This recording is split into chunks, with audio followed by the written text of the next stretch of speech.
వాణిజ్యం ఉపాధి లక్ష్యంగా ఉత్తరాంధ్ర రైతులు చేరిన సమావేశంలో గేదెల శ్రీనుబాబు మాట్లాడుతూ కీలక వ్యాఖ్యలు చేశారు. అన్నం పెట్టే రైతులు బాగుంటేనే రైతు బిడ్డలు బాగుంటారని, అప్పుడే వలసలు ఆగుతాయని గేదెల శ్రీనుబాబు చేసిన వ్యాఖ్యలు ఆ సమావేశానికి వచ్చిన వారిని ఆకట్టుకున్నాయి. అంతేకాదు, భారీగా నీటి వనరులున్నా ఆ నీటిని పూర్తిగా వినియోగించుకోలేకపోతున్నామని, ఉపాధి లేకపోవడంతో ఉత్తరాంధ్ర ప్రజలు దాదాపుగా 30 లక్షల మంది వలస వెళ్లిపోయారని ఆవేదన వ్యక్తం చేశారు గేదెల శ్రీనుబాబు. అందరినీ చూస్తా ఉంటే నాకు పండగ ముందే వచ్చేసింది అనిపిస్తుంది. నాకు ఇది మన జిల్లా పండగ, మన ఉత్తరాంధ్ర పండగ, మన కుటుంబ పండగ. ఎందుకంటే నేను కుటుంబం అంటున్నాను, నేను ఎన్ని దేశాల్లో తిరిగినా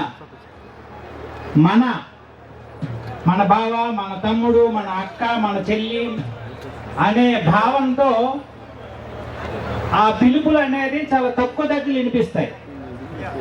నేను పుట్టి పెరిగింది ఒక మారుమూల గ్రామం కాబట్టి ఆ టైప్ ఆఫ్ అమెరికాలో కానీ, లండన్లో కానీ, యూరోప్లో కానీ సెటిల్ అయ్యే అవకాశం, బిలియనీర్ అయ్యే అవకాశం వచ్చినా ఎక్కువగా ఇక్కడే ఏదైనా స్థాపిద్దాం, తద్వారా వేల మందికి ఉద్యోగాలు కల్పిద్దాం అనే ఆలోచనతో మన హైదరాబాద్కి వచ్చేసి ఆ టైంలో ఒమిక్స్ పల్సెస్ అనే సంస్థ స్థాపించడం జరిగింది. మేము స్థాపించినప్పటి నుంచి ఇప్పటిదాకా ప్రత్యక్షంగా ఒక 25,000 మందికి ఉద్యోగాలు కల్పించాం. పరోక్షంగా కొన్ని లక్షల మందికి ఉద్యోగాలు కల్పించాం.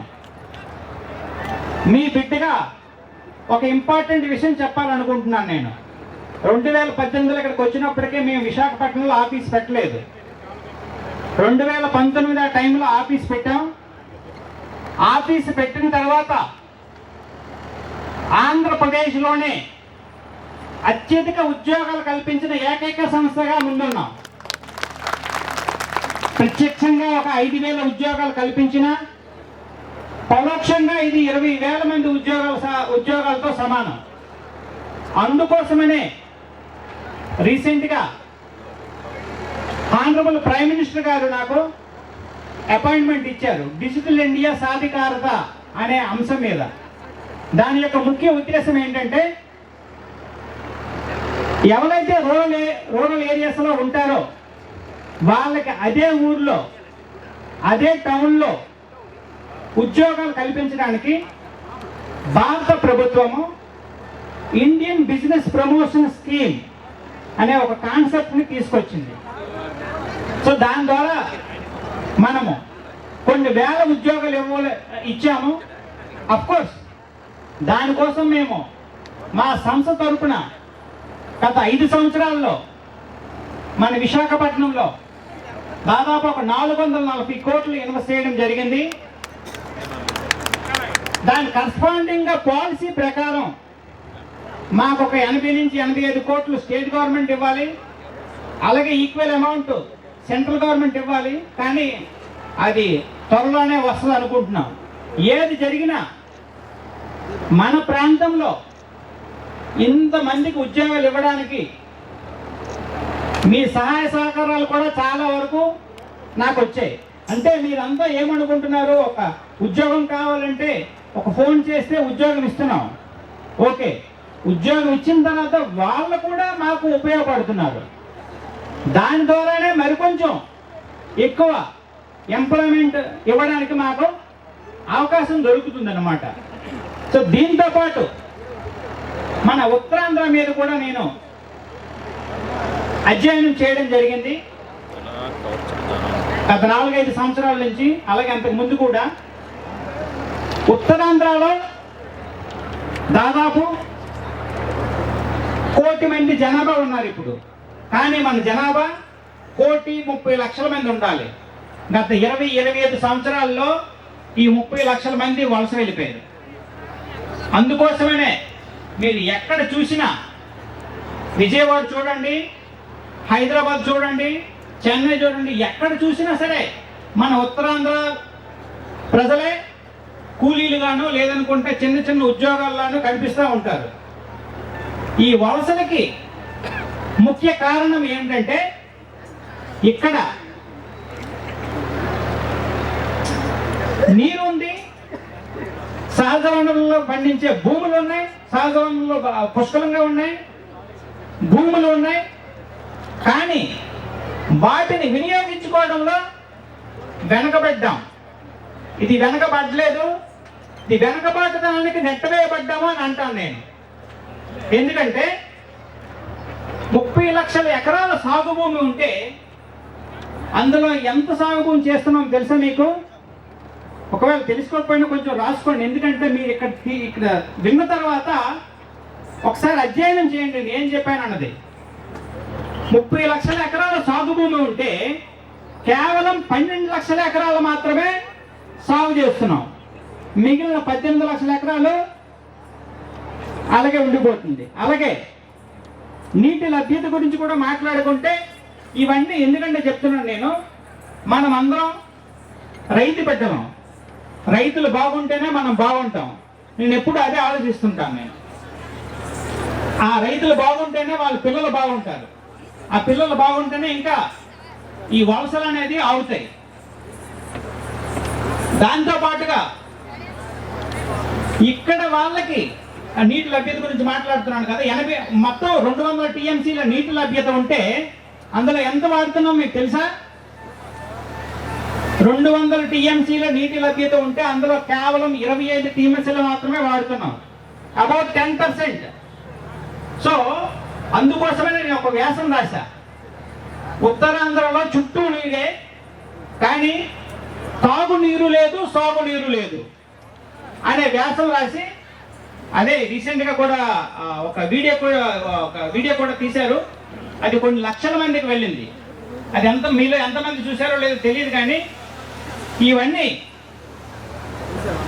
రెగ్యులర్గా మీరు చూస్తూ ఉంటే మనలో నుంచి కూడా అయ్యో ఇక్కడ ఇన్ని వనరులు ఉన్నాయే, వనరులు వినియోగించుకోవడంలో ఎందుకు మనం వెనకబడుతున్నాం, ఇది ఎవరి నిర్లక్ష్యం వల్ల మనం వెనకబడుతున్నాం అనేది ప్రతి ఒక్కరికి తెలియవలసిన అవసరం ఉంది అనే దాంతోనే నేను ఎక్కువగా ఈ టైప్ ఆఫ్ యాక్టివిటీస్ చేస్తూ ఉన్నాను అన్నమాట. అంటే అలాగే మన ఉద్యోగాలు లోకల్గా ఎంటర్‌ప్రెన్యూర్‌షిప్ గురించి మాట్లాడుకుంటే ఒకప్పుడు ఎంటర్‌ప్రెన్యూర్‌షిప్ అనేది పెద్ద పెద్ద ఫ్యామిలీస్కే పరిమితం. కానీ ఈ రోజుల్లో నన్ను ఎగ్జాంపుల్గా తీసుకోండి, ఎవరైనా గ్లోబల్ లెవెల్లో లోకల్ లెవెల్లో స్టార్ట్ చేసి గ్లోబల్ లెవెల్లో బిజినెస్ చేయొచ్చు. సో మీరు ఈ విధంగా ఆలోచించి మీ పిల్లలను కూడా ఎంటర్‌ప్రెన్యూర్‌షిప్ వైపు ప్రోత్సహించవలసిన అవసరం ఉంది. అలాగే మన ఉత్తరాంధ్రలో మేజర్గా వరి, చెరుకు ఇలాంటివి మాత్రమే ఎక్కువగా సాగు చేస్తున్నాం. సో దీంతో పాటు కమర్షియల్ క్రాప్స్, వాణిజ్య పంటలను పండించి వాళ్ళ పిల్లల్ని, రైతుల పిల్లల్ని ఆర్టిఫిషియల్ ఇంటెలిజెన్స్, డిజిటల్ మార్కెటింగ్లో కొంతవరకు ట్రైన్ చేస్తే వీళ్ళే ఆన్లైన్లో ఆ ప్రొడక్ట్స్ని అమ్మి రైతులకి తగిన ఆదాయం చేకూరుస్తారు. అలాగే వాళ్ళ పిల్లలకు కూడా లోకల్గా ఎంప్లాయ్మెంట్ జరుగుతుంది. అదే digital India, digital Bharat concept ముఖ్య ఉద్దేశం. దీనికోసమనే నరేంద్ర మోడీ గారు నాకు పిలిచినా సరే అక్కడ దీని గురించి ఒక 2 నిమిషాలు మాట్లాడటమే జరిగింది. మిగిలిన ఒక 6-7 నిమిషాలు మన ఉత్తరాంధ్ర గురించి, ఉత్తరాంధ్ర వలసల గురించి హానరబుల్ ప్రైమ్ మినిస్టర్ గారికి చెప్పడం జరిగింది. ఆయన చాలా దీనిగా ఫీల్ అయ్యి మళ్ళీ ఇంకొకసారి ఔరేక్ బార్ మిల్తే అని చెప్పారు నాకు. సో త్వరలోనే మళ్ళీ పిలుపు వస్తుంది. డెఫినెట్గా మన ఉత్తరాంధ్రకి స్పెషల్ ప్యాకేజ్ తీసుకొచ్చి, అంటే బుందేల్ఖండ్ తరహాలో స్పెషల్ ప్యాకేజ్ తీసుకొచ్చి ఇక్కడ వలసలు నిరోధించాలి అనే కాన్సెప్ట్తో ముందుకు వెళ్తున్నాం. దాంతో పాటుగా మన ఉత్తరాంధ్రలో 10 లక్షల ఉద్యోగాల కల్పన కోసం గత 4-5 సంవత్సరాల నుంచి మేము ట్రై చేస్తున్నాం. ఇంకా మా సంస్థ ద్వారా అయితే ఇంతవరకు వేల మంది ఉద్యోగాలు ఇచ్చాం. అదే లోకల్ రాష్ట్ర ప్రభుత్వం సపోర్టు, అలాగే కేంద్ర ప్రభుత్వ సపోర్టు కూడా ఉంటే ఈ వేల ఉద్యోగాల్ని లక్షల ఉద్యోగాలు చేసి చూపించవచ్చు అనేది నేను ప్రగాఢంగా నమ్ముతున్నాను. దానికి మన ఉత్తరాంధ్రలో మనది చాలా పెద్ద కుటుంబం, అవునా కాదా? మన ఉత్తరాంధ్రలో మనదే పెద్ద కుటుంబం, అవునా కాదా? ఈ కుటుంబం సపోర్ట్ ఉంటే డెఫినెట్గా ఈ వలసలను నిరోధించి లక్షల మందికి ఇక్కడే ఉపాధి కల్పించి ప్రతి ఒక్కరిని హ్యాపీగా తీర్చిదిద్దామనే కాన్సెప్ట్తో ముందుకు వెళ్తున్నాం. సో దీంతో పాటుగా ఇక్కడ ఐటీ రిలేటెడ్ కానీ, అలాగే డిజిటల్ మార్కెటింగ్ రిలేటెడ్ కానీ ఏ కంపెనీలు రావడానికి అంతగా చొరవ చూపించకపోతే G20 కాన్ఫరెన్సెస్ అనే కాన్సెప్ట్తో మన ఆంధ్రప్రదేశ్లో ఉన్న మానవ వనరుల గురించి, సహజ వనరుల గురించి ప్రపంచవ్యాప్తంగా చెప్పి చాలా కంపెనీలను తీసుకొచ్చాం. దానిలో పాటుగానే EBTC European business technology centre అనే ఒక సెంటర్ని ఏర్పాటు చేసి యూరోప్లో ఆధునిక వ్యవసాయ పద్ధతులు ఏవైతే ఉన్నాయో ఆ పద్ధతులను ఇక్కడ మన రైతులకి కొంతవరకు చెప్పి తద్వారా ఈ రైతుల యొక్క ఉత్పత్తులు ప్రొడ్యూస్ ఏదైతే ఉంటుందో అది డైరెక్ట్గా ఎక్స్పోర్ట్ చేసే విధంగా ఒక కాన్సెప్ట్ రూపొందిస్తున్నాం. దీని ద్వారా డెఫినెట్గా కొన్ని లక్షల మందికి ఉద్యోగాలు కల్పించే అవకాశం త్వరలోనే వస్తుంది అనేది నా నమ్మకం. దానికి మన కుటుంబం అంతా సపోర్ట్ చేయాలి. ఎందుకంటే మనమంతా రైతు బిడ్డలం. రైతు బాగుంటేనే మనం బాగుంటాం, రైతు బాగుంటేనే వాళ్ళ పిల్లలకు ఉద్యోగాలు వస్తాయి అనే కాన్సెప్ట్తో ఈ EBTC సెంటర్ని స్పెసిఫిక్గా తీసుకొచ్చి ఇక్కడ పెట్టడం జరిగింది. దీంతో పాటు వేరే ఐటీ కంపెనీలు కూడా ఇక్కడికి ఇన్వైట్ చేసి మన విశాఖపట్నంలో పెట్టడానికి ట్రై చేస్తున్నాం. కానీ దానికి ప్రభుత్వం యొక్క సపోర్ట్ కూడా అవసరం కాబట్టి మనలాంటి వాళ్ళు ఏదైనా చట్టసభల్లో ప్రాతినిధ్యం వహించి వాళ్ళ సపోర్ట్ ఉంటే ఇంకా ఈ టైప్ ఆఫ్ యాక్టివిటీస్ ఇంకా ఎక్కువ చేసి మన ఉత్తరాంధ్ర వలసలు దాన్ని నిరోధించవచ్చు అనేది నా యొక్క ముఖ్య ఉద్దేశం. దీంతో పాటు మన సామాజిక భవనానికి వస్తే మీరు 2018, 2019లో వచ్చినప్పుడు నేనప్పుడు చెప్పాను, నేను 1 కోటి రూపాయలు ఇస్తాను తొందరగా స్టార్ట్ చేయండి అని. కానీ కొన్ని అనివార్య కారణాల వల్ల ఆ పర్టికులర్ యాక్టివిటీ ముందుకెళ్ళలేదు. దీని తర్వాత మన విజయనగరం మిత్రులు స్టార్ట్ చేశారు. వితిన్ అదిగో మన అప్పారావు గారు వస్తారు.